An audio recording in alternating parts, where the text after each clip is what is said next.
Hi friends, ನಮಸ್ಕಾರ ಎಲ್ಲರಿಗೂ. ಹಾಗೆ ಎಲ್ಲರಿಗೂ ರಮ್ಯಾ ಮನೆ ಅಡಿಗೆ ಚಾನೆಲ್ಗೆ ಸ್ವಾಗತ. ನಾನಿವತ್ತು ಮತ್ತೊಂದು ರೆಸಿಪಿ ಜೊತೆ ಬಂದಿನಿ. ಅದು ಏನಂದ್ರೆ ಸೋಯಾಬೀನ್ ಪಲ್ಯ.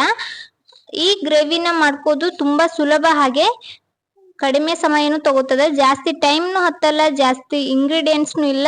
ಸಿಂಪಲ್ ಆಗಿ ಗ್ರೇವಿನ ಮಾಡ್ಕೊಳ್ಬಹುದು. ಈ ಸಿಂಪಲ್ ಗ್ರೇವಿನ ಮಾಡ್ಕೋದಕ್ಕ ಏನೇನ್ ತಗೊಂಡಿದ್ದೀನಿ ಅಂತ ಹೇಳಿ ಒಮ್ಮೆ ನೋಡ್ಕೊಂಡ್ ಬರೋಣ.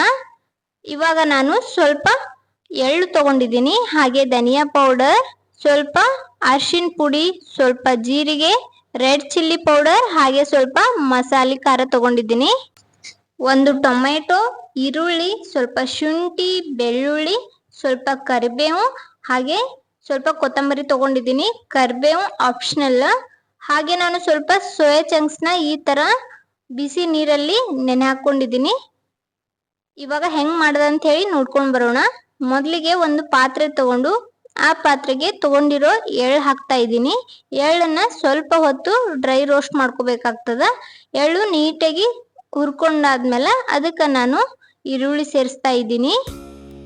ಈರುಳ್ಳಿಗೆ ಸ್ವಲ್ಪ ಎಣ್ಣೆ ಹಾಕೊಂಡ್ಬಿಟ್ಟು ಸ್ವಲ್ಪ ಹೊತ್ತು ನೀಟಾಗಿ ಫ್ರೈ ಮಾಡ್ಕೋಬೇಕಾಗ್ತದ.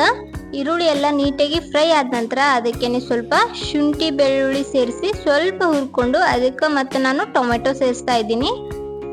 ಇವಾಗ ಟೊಮೆಟೊನು ಸಹ ನೀಟಾಗಿ ಸ್ವಲ್ಪ ಹುರ್ಕೋಬೇಕಾಗ್ತದ. ಎಲ್ಲಾನು ನೀಟಾಗಿ ಹುರಿದ ನಂತರ ಆರಿಸ್ಕೊಂಡು ಇದನ್ನ ಪೇಸ್ಟ್ ಮಾಡಿ ಇಟ್ಕೊಳ್ಳೋಣ.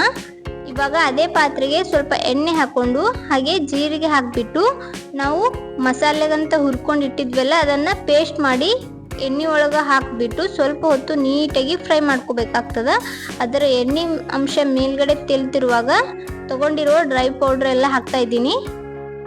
ಮಸಾಲೆ ಖಾರ, ಅರಿಶಿನ ಪುಡಿ, ಹಾಗೆ ಏನೇನು ತಗೊಂಡಿದ್ದೆ ರೆಡ್ ಚಿಲ್ಲಿ ಪೌಡರ್, ಧನಿಯಾ ಪೌಡರ್ ಅದೆಲ್ಲ ಹಾಕಿ ಒಮ್ಮೆ ನೀಟಾಗಿ ಫ್ರೈ ಮಾಡಿಕೊಂಡು ಅದಕ್ಕೆ ನಾನು ನೆನೆಸಿಟ್ಟಿರೋ ಸೋಯಾ ಚಂಕ್ಸ್ನ ಸೇರಿಸ್ತಾ ಇದ್ದೀನಿ. ಸೋಯಾ ಚಂಕ್ಸ್ ಭಾಳ ದಪ್ಪ ಇತ್ತು, ಅದಕ್ಕೋಸ್ಕರ ನಾನು ಒಂದು ಪೀಸ್ ಒಳಗೆ ಎರಡೆರಡು ಮಾಡಿ ಹಾಕೊಂಡಿದ್ದೀನಿ.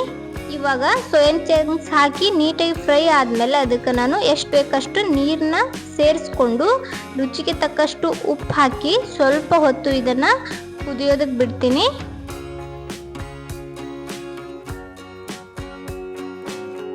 ಇವಾಗ ನೋಡ್ಬೋದು ಕುದ್ದಿ ಯಾವ ತರ ಗ್ರೇವಿ ರೆಡಿ ಆಗ್ಯದ ಅಂತ ಹೇಳಿ. ಇವಾಗ ಸೋಯಾಬೀನ್ದು ಗ್ರೇವಿ ಈ ತರ ರೆಡಿ ಆಗ್ಯದ್ರಿ. ಇದ್ರ ಮೇಲ್ಗಡೆ ಸ್ವಲ್ಪ ನಾನು ಕೊತ್ತಂಬರಿ ಹಾಕೊಂಡು ಸರ್ವ್ ಮಾಡ್ತೀನಿ. ನೀವು ಸಹ ಒಮ್ಮೆ ಟ್ರೈ ಮಾಡಿ ಹೇಗಾಗಿತ್ತಂತ ಕಮೆಂಟ್ ಮಾಡಿ. ನಿಜ ಹೇಳ್ತೀನಿ, ಭಾಳ ಟೇಸ್ಟಿಯಾಗಿ ಬರ್ತದ. ಬಿಸಿ ಬಿಸಿ ಚಪಾತಿ ಹಾಗೆ ರೊಟ್ಟಿ ಜೊತೆ ತಿನ್ನಕ್ಕಂತೂ ಸೂಪರ್ ಟೇಸ್ಟಿಯಾಗಿರುವ ಗ್ರೇವಿ ಅಂತ ಹೇಳ್ಬೋದು. ಈ ಥರ ಒಮ್ಮೆ ಟ್ರೈ ಮಾಡಿದ್ರೆ ಮನೆಯಲ್ಲಿನೂ ಇಷ್ಟಪಟ್ಟು ತಿಂತಾರ. ಸೋಯಾಬೀನ್ನ ಯಾರು ಇಷ್ಟಪಡದೆ ಇರೋರ್ನು ಸಹ ಈ ಥರ ಗ್ರೇವಿ ಮಾಡಿಕೊಡಿ, ಇಷ್ಟಪಟ್ಟು ತಿಂತಾರ. ನೋಡಿದ್ರಲ್ಲ, ಈ ಸಿಂಪಲ್ ರೆಸಿಪಿ ಜಾಸ್ತಿ ಇಂಗ್ರೀಡಿಯೆಂಟ್ಸ್ನು ಇಲ್ಲ, ಹಾಗೆ ಜಾಸ್ತಿ ಟೈಮ್ನು ಹತ್ತೋದಿಲ್ಲ. ಬೇಗ ಬೇಗನೆ ಮಾಡ್ಕೊಳ್ಬೋದು. ಈ ಸಿಂಪಲ್ ರೆಸಿಪಿ ನಿಮಗೆ ಇಷ್ಟ ಆದ್ರೆ ತಡ ಮಾಡಬೇಡ್ರಿ, ಒಂದು ಲೈಕ್ ಕೊಡ್ರಿ, ನಿಮ್ಮ ಫ್ರೆಂಡ್ಸ್ ಮತ್ತು ಫ್ಯಾಮಿಲಿ ಜೊತೆ ಶೇರ್ ಮಾಡ್ಕೊಳ್ಳಿ. ನನ್ನ ಚಾನಲ್ನ ಸಬ್ಸ್ಕ್ರೈಬ್ ಮಾಡ್ಕೊಳ್ಳಿ. ನನ್ನ ವಿಡಿಯೋನ ಯಾರೆಲ್ಲ ಸಬ್ಸ್ಕ್ರೈಬ್ ಮಾಡದೆ ನೋಡ್ತಾ ಇದ್ದೀರಾ ಸಬ್ಸ್ಕ್ರೈಬ್ ಮಾಡಿಕೊಂಡು ವಿಡಿಯೋ ನೋಡಿ.